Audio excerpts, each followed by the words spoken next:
Donald Trump's young presidency entered a new dimension of surreality on Friday, December 1, his 315th day in office, delivering both his greatest achievement to date and his darkest omen of peril ahead.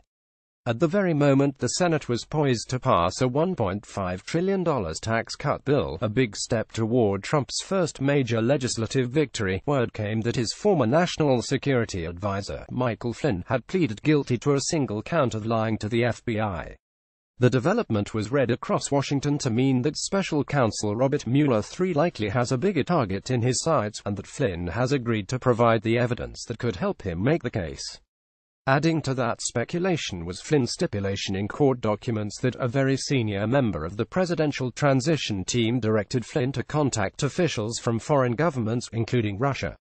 According to court records and people familiar with the contacts, that was a reference to Jared Kushner, the president's son-in-law and close advisor.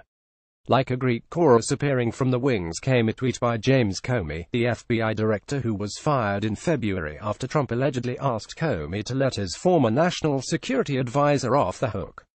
But justice rolled down like waters and righteousness like an ever-flowing, Comey wrote, citing words written in the Old Testament book of Amos and once spoken by Martin Luther King Jr. from the steps of the Lincoln Memorial.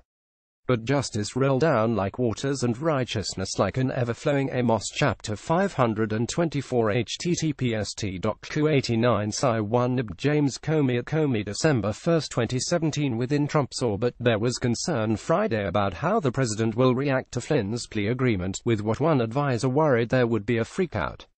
Instead, Republicans hope Trump will concentrate on a badly needed victory on taxes, and help them turn it into momentum as they head into next year's midterm elections.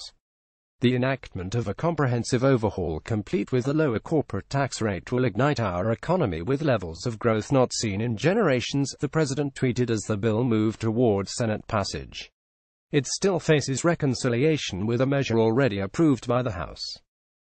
Progress on the tax legislation comes after Republicans failed to deliver on a signature promise to repeal and replace the Affordable Care Act, although the tax bill goes partway with a provision to eliminate the law's requirement that individuals buy health insurance. The repeal would leave an estimated 13 million more people uninsured. Things at the White House on Friday were tightly buttoned up. Officials abruptly cancelled the photo session with Libyan Prime Minister Fayez Sarraj that might have provided reporters an opportunity to ask Trump questions about the Flynn news. Long-established rituals of the holiday season proceeded, however, among them an annual reception for the news media that the president regularly pummels. Trump's uncharacteristically perfunctory remarks were declared off the record. Flynn's plea was an especially heavy blow to the president, who had been telling friends for weeks that his brilliant legal team was confident the investigation was wrapping up and that Christmas would bring the gift he wanted most, a letter of exoneration. He wasn't worried about it, said one person who heard from Trump during a Thanksgiving weekend spent at his beloved Mar-a-Lago estate in Florida. Another associate, however, discerned that anxiety was still tickling somewhere in the back of Trump's mind when the president made a speech at a Coast Guard station Thanksgiving morning. The hint was a seeming non sequitur to a point he was making about military equipment sales overseas. You never know about an ally. An ally can turn. You're going to find that out. And as Air Force One was preparing to return Trump to Washington on Sunday, he tweeted, "Since the first day I took office, all you hear is the phony Democrat excuse for losing the election. Russia, Russia, Russia. Despite this, I have the economy booming and have possibly done more than any 10-month president. Make America great again." Over and over again in his career, Trump has dealt with bad developments by proclaiming something else to be true. He has insisted that those around him do the same or, at a minimum, put a hygienic distance between the president and reality. On Friday, Trump lawyer Ty Cobb described Flynn as a former national security advisor at the White House for 25 days during the Trump administration, and a former Obama administration official.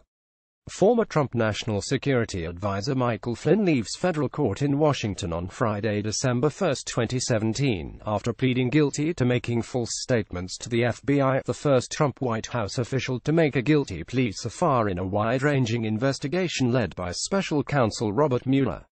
Photo by Susan Walsh. The Associated Press. However, Flynn had been a fixture on Trump's 2016 campaign from its earliest days, and was given a prominent speaking role at the GOP convention in Detroit. There he led the crowd in chants of "Lock her up" against Trump's Democratic opponent, Hillary Clinton. "If I did a tenth of what she did, I would be in jail today," Flynn said of Clinton, in a declaration now heavy with irony. Before the inauguration, President Barack Obama reportedly warned his successor not to hire Flynn, who in 2014 had been ousted as head of the Defense Intelligence Agency after a stormy tenure. Flynn lasted less than a month as National Security Advisor, resigning in February after revelations that he had had potentially illegal contact with Russian Ambassador Sergei Kislyak.